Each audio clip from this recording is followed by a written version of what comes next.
एक बार उज्जैन नगर में एक दयालु राजा रहा करता था। वह राजा अपनी प्रजा का बहुत ज्यादा हितैषी था। अपनी प्रजा का हित उसके लिए सर्वोपरि था। राजा हमेशा इस प्रयास में रहता कि उसकी प्रजा को कोई समस्या या कुछ भी परेशानी न हो। सारी प्रजा सुख चैन से रहें। उस राजा के शासन में प्रजा प्रसन्नता और सुख से जीवन व्यतीत कर रही थी। राजा विक्रमादित्य प्रायः अपना वेश बदलकर राज्य भ्रमण पर निकलता और प्रजा की स्थिति के बारे में पता लगाता रहता था। यदि राजा को पता चलता कि प्रजा किसी प्रकार के कष्ट में है, तो वह उन कष्टों को दूर करने का भरपूर प्रयास करता। एक बार राजा इसी प्रकार वेश बदलकर राज्य भ्रमण पर निकला। भ्रमण करते करते वह एक जंगल में जा पहुंचा और रास्ता भटक गया। उसके सभी सैनिक पीछे छूट गए और राजा अकेला रह गया। रास्ता ढूंढता हुआ वह एक ऐसे स्थान पर पहुंचा जहां उसने देखा कि वहां पर एक कुटिया बनी हुई है।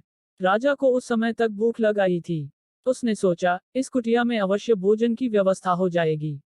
उसने अपने घोड़े को एक पेड़ से बांध दिया और कुटिया के अंदर प्रवेश किया। वह एक महात्मा यानी संत की कुटिया थी। वहां पर गेरुए अर्थात भगवा वस्त्र धारण किए हुए एक संत पेड़ के नीचे आसन लगाकर बैठा हुआ था। उस संत की आंखें बंद थी और वह ध्यान में लीन था। उस राजा ने देखा कि उस कुटिया का वातावरण बहुत ही सुंदर है। वहां पर हरे भरे पेड़ पौधे हैं जिनमें फूल और फल लगे हुए हैं। पक्षी उन्मुक्त होकर उन पेड़ों पर विचरण कर रहे हैं।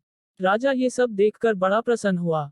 वह संत के पास गया और उन्हें प्रणाम कर उस संत के सामने घुटनों के बल बैठ गया। संत ने आहट पाकर जैसे ही आंखें खोली तो अपने सामने एक नौजवान को पाया। उसके मुख का तेज देखकर ही संत समझ गया कि वह कोई राजसी व्यक्ति है। राजा ने उस संत को बताया कि वह रास्ता भटक गया है। संत ने राजा को अपने आश्रम में शरण दी। खाने के लिए मीठे फल दिए। राजा ने आज तक इतने मीठे फल नहीं खाए थे। राजा ने चकित होकर पूछा, गुरुवर, आज तक मैंने इतने मीठे और स्वादिष्ट फल नहीं खाए। इन फलों का इतना मीठा होने का क्या कारण है? संत ने कहा, इस उज्जैन नगर का राजा अत्यंत दयालु और न्यायप्रिय है, इसलिए ये फल इतने मीठे हैं। जब तक वह राजा अपनी प्रजा का हितैषी रहेगा, दिन दुखियों का सहायता करेगा, ये फल ऐसे ही मीठे रहेंगे। राजा को ये बात सुनकर बड़ा आश्चर्य हुआ।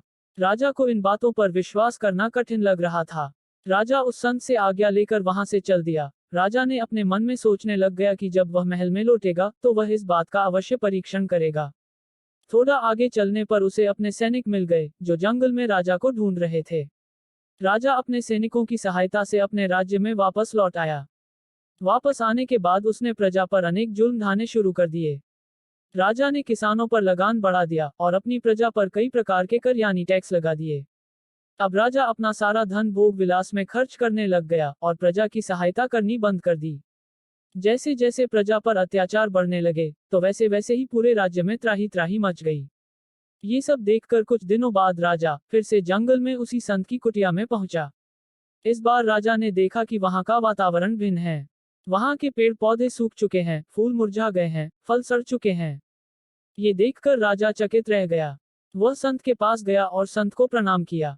संत ने राजा को खाने के लिए अब की बार फिर से फल दिए। इस बार फलों का स्वाद कड़वा था। राजा ने संत से इसका कारण पूछा। संत ने कहा, इस नगर का राजा अब पहले जैसा नहीं रहा। अब राजा को प्रजा के हित का कोई ख्याल नहीं है। वह राजा अब प्रजा पर अत्याचार करने लगा है। राजा के प्रति प्रजा के मन में कड़वाहट बस गई है, इसलिए इन फलों का स्वाद कड़वा हो गया है। राजा संत की कुटिया से अपने नगर में वापस लौट आया। राजा को संत की बात समझ में आ गई थी। उस राजा ने अगले दिन से ही फिर से अपनी प्रजा का ध्यान रखना शुरू कर दिया। राजा के बदलते ही फिर से प्रकृति ने अपना रंग बदला और सारा वातावरण हरा भरा हो गया। इस कहानी से हमें सीख मिलती है कि जैसा कर्म करोगे वैसा ही फल मिलेगा। यदि अच्छे कर्म करोगे तो उसका अच्छा फल मिलेगा और बुरे कर्म करोगे तो उसका बुरा फल मिलेगा। यदि हम किसी को कड़वाहट देंगे तो उसके बदले में हमारे जीवन में भी कड़वाहट घुल जाएगी। इसलिए हमेशा सबका भला सोचें और सभी की सहायता करें। आशा करते हैं कि आपको ये राजा और साधु की कहानी पसंद आई होगी। ऐसी ही और कहानी सुनने के लिए द डिवाइन स्टोरी चैनल को सब्सक्राइब करें, वीडियो को लाइक करें और ज्यादा से ज्यादा वीडियो को शेयर करें। इस प्रकार हमारी यह कहानी खत्म होती है। धन्यवाद। जय श्री श्याम। हर हर महादेव, हर हर महादेव, हर हर महादेव।